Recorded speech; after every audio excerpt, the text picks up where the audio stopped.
Let's talk about Erling Braut Haaland. Striker, Man City, probably robbed of, the best player of the world in 2023, an award that Messi recently won last week.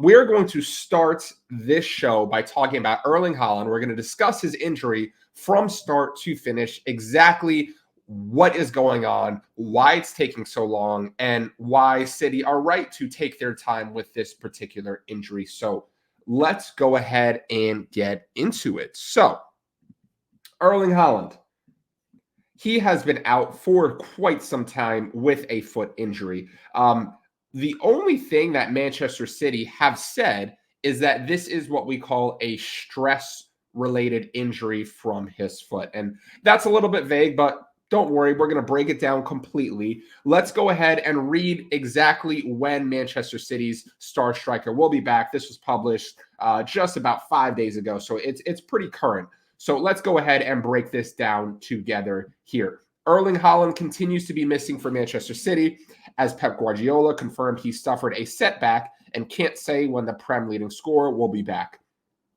Haaland, who has been named the second best player on the planet behind only Messi in the FIFA Best Awards, is still out with a foot injury, and it is expected he may try to step up his recovery when the team heads out to Abu Dhabi for a warm weather training break, which I believe they were at this past week. Man City will take time off in Abu Dhabi, with Guardiola's side having a rare window of time to recover, as they have almost 2 weeks without a game that they play next in the fourth round of the FA Cup at Tottenham on January 26th, which is 5 days from the posting of this video.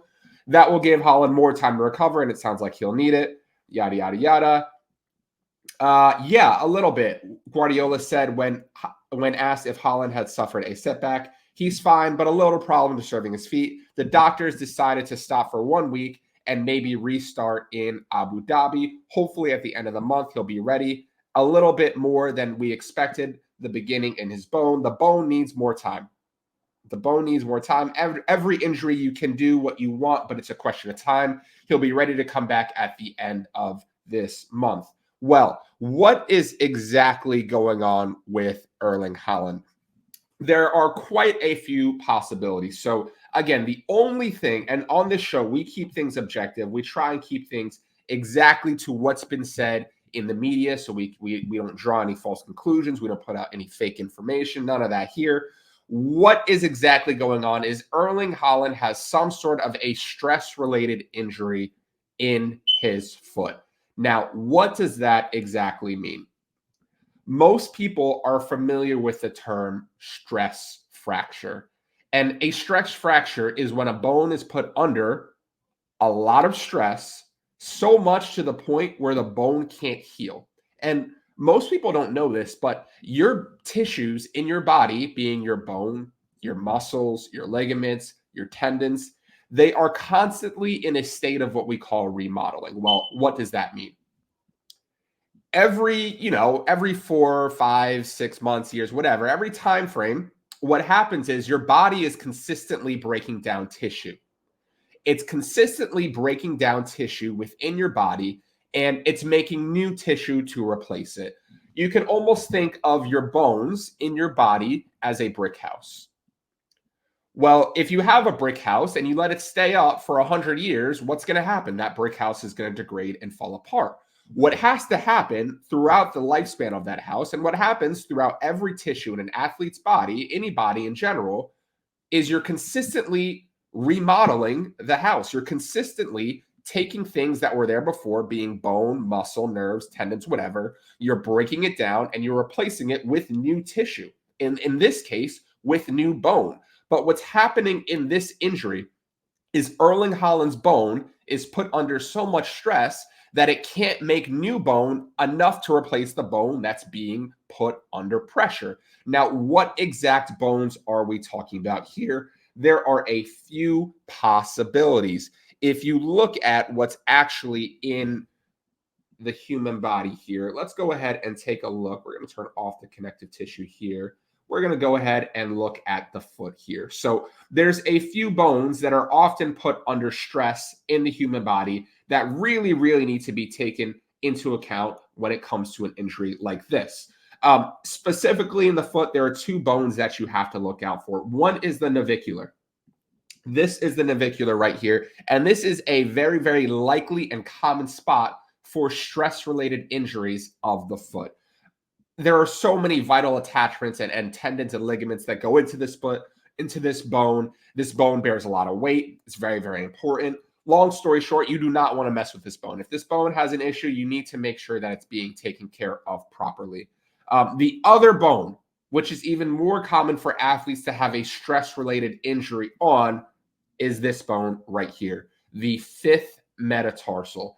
And let's go ahead and look at it from kind of this angle here. This bone bears so much weight. In particular, you guys see this kind of triangle shaped, let's see if I can draw it in for you guys right here. This triangle shaped portion of the bone right here. That portion of the bone is a very, very common spot for stress-related injuries. And what's actually happening right now is this bone is still intact because it's a stress reaction. But what can happen over time is if this stress reaction doesn't get the treatment and rest that it needs, that bone can actually break. And that piece of bone can actually become dislodged. And at this point, depending on the athlete and the severity, you may have to have surgery to make sure that that bone heals properly. Because what this bone doesn't have is a very good blood supply, meaning that this bone doesn't get a lot of nutrients. This bone doesn't get a lot of good things that allow it to heal quickly. This bone takes a lot of time in order for it to recover, and there is little to nothing that we can do from a rehab perspective to speed that up. Sometimes athletes can get something like a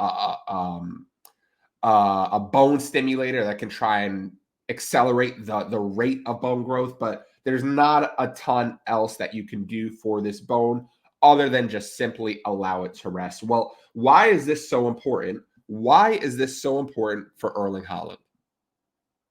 Why is this so important for Erling Haaland?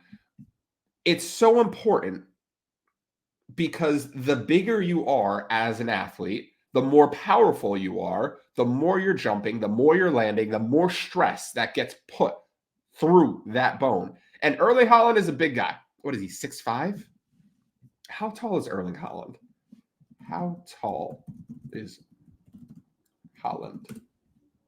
6'4", probably 220 pounds. He's a big guy. So there's a lot of stress going into that bone. If you actually look at some of the NBA athletes that have had this injury, it happens a lot to the bigger players who are heavier, who are more powerful, which means that every single step that you take, stress goes through that bone. And when you're jumping, you're landing, you're kicking, you're having 4, 5, 6, 7 times your body weight going through that bone. And it's a small bone. It's going to need time to react, to relax, to heal, to completely recover. Because if that breaks, you're looking at a time period of 2 to 3 months for the bone just to heal. And then you have to do all the rehab on top of it. So City are going to be just fine without him. And this is probably why. And guys, when elite athletes get injured, this is some of the things that happen in the background of, okay, Erling Haaland is going to be out for an extended period of time. When will we actually need him back? And if you kind of go through Man City's fixture list, there's not a lot of concern. So you can kind of see here the games that he has missed: Everton, okay, Fluminense, FIFA Club World Cup, a competition that's not too important for Manchester City. But if you look at the matches that are coming up, there's not a lot that it's like, oh man, we really need Haaland back for these matches. We have Tottenham. We all know who they are. FA Cup, not as important as the Premier League or the Champions League. Then we got Burnley, bottom of the table, Brentford, Everton, Copenhagen, Chelsea, Brentford. So when you're kind of analyzing the fixture list, it's like, yeah, we do not need Erling Haaland for Sheffield United. We can take our time. We do not need Erling Haaland for Huddersfield. We can take our time. Newcastle, okay, tough fixture. Tottenham, okay, a decent fixture. But then Brentford, Everton, Copenhagen, there are some easier fixtures in there. But it's not until Copenhagen, Chelsea, where it's like, okay, we need our star striker back. So from Guardiola's perspective, it's like, okay, maybe until February 13th, we have a little bit of wiggle room. We have some wiggle room. So he can take his time, he can recover, because it's all about what's coming next.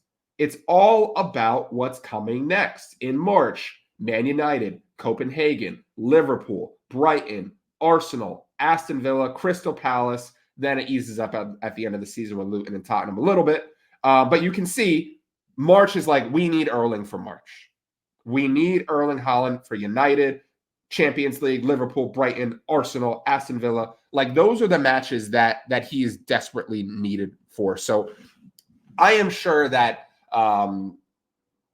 rehab for him will be kind of based off of those fixtures. It'll be based off of how the bone is healing. The doctors will play a very large role in this, as that bone is probably being imaged multiple times to see exactly how it's healing.